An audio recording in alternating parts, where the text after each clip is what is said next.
Hey guys, we're going to talk a little bit about some monostructural movements. One of the most common part of training is going to be running. So we're going to talk about some posture and position for pose running. So some things to remember when you're running is first your pose. Your pose is going to be, and I'm going to demonstrate it with this athlete, is a forward leaning position where your shoulders are generally going to be over the balls of your feet for that forward position. Then from here, your running stride or your running position is going to first be the pull of the leg you're going to make that forward step with.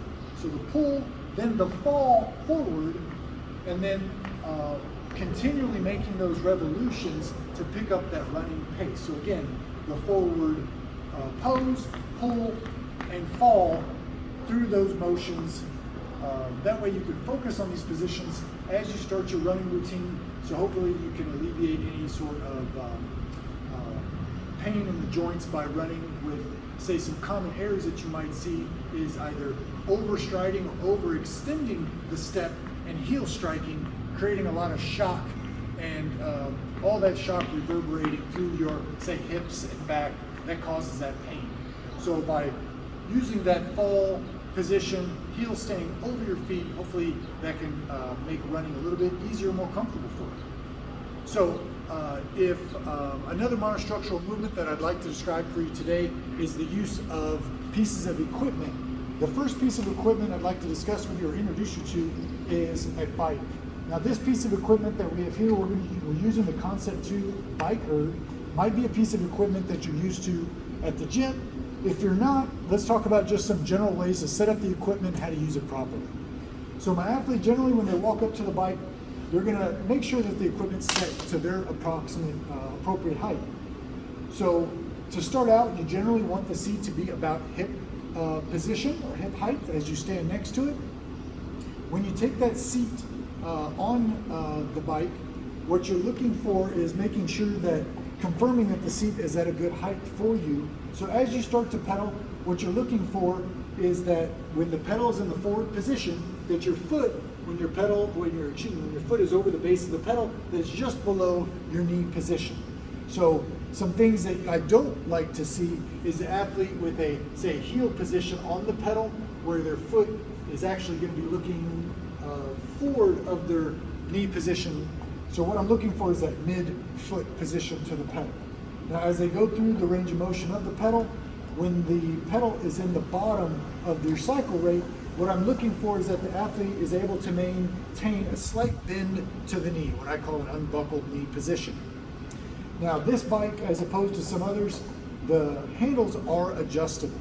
So you want to look for a adjustment setting, if it is adjustable, to where the athlete's generally able to have a 90-degree bend from their body to their arm position. This is just general rule of thumb, just so that you can be comfortable as you use the piece of equipment. And then this one, obviously, as you see in many cycle classes, has a high position and low position handles.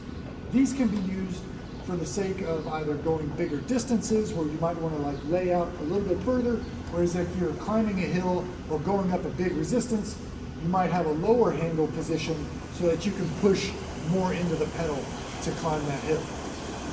All right. Now this one, as you notice, does have a resistance indicator. General rule of thumb is, especially as you're starting some exposure to this equipment, is be somewhat conservative to your settings, and please see your coach to your workout regimen if there's any sort of dampener or setting requirements on the equipment for resistance that you're looking for. All right. Another bike that I want to introduce you to that you might see at many gyms wherever you visit is an Echo bike from Road. This one, as opposed to a Concept 2, you notice it actually has handles. But to set this equipment up and learn how to use this piece of equipment, you're going to do it much like the points of performance for how to set up your equipment for the Echo, or excuse me, for the Concept 2. So the athlete generally looks for a seat setting that's about hip height. As they take a seat on the bike, they're looking for a lot of those same things: a slight unbuckled knee, good foot position below their knee.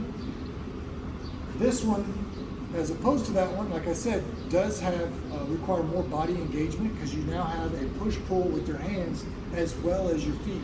So you have a more body engaged workout using this piece of equipment. Please refer to your coach if there's any certain equipment settings. The devices that are attached to these do have various workout regimens in there. So please see your coach if there's any certain settings that might be required for your workout. But this one does not have a resistance indicator or selector switch to change any of the resistance. It's a set resistance from the moment you sit on it. All right. So another piece of equipment that's very common that you'll see in many gyms that's a great workout is rowing. And this is a Concept 2 rower. Again, this one, just like the Concept 2 biker, does have a resistance indicator, but again, see your coach for any kind of equipment settings, which, like I said, I usually recommend people starting at a conservative setting on the resistance indicator if you're getting familiar with this equipment for the first time. But let's talk about how to set up the equipment properly for the row. The first thing that you want to do is the athlete wants to make sure that their feet are in the base of the rower at a comfortable level. Usually the straps would be right at the top of the laces of the shoe, or say the ball of your foot is right over the textured section of the base as well. So as you reach for the handles, a good start pull position is going to be with an engaged body, upright back, and the handles are generally going to be about over your feet to say mid-shin. As you create that leg drive out of the base, you're going to be gently leaning back, and then as you extend your legs, that's when you pull the handles to chest to complete the range of motion. Then to recoil, you're going to let your hands out, start to bend and recoil, and bend your legs to begin the next pull. And you start that repetition again. Legs, arms, then release, arms, legs. Now if you're, again, a beginner to this piece of equipment, I recommend going smooth and slow through this routine, just so you can kind of get the mechanics of how to do it, and then you can start to slowly integrate speed and or more strength into the movement as you feel more prepared. So the athlete's going to go ahead and just do a few pulls at full speed.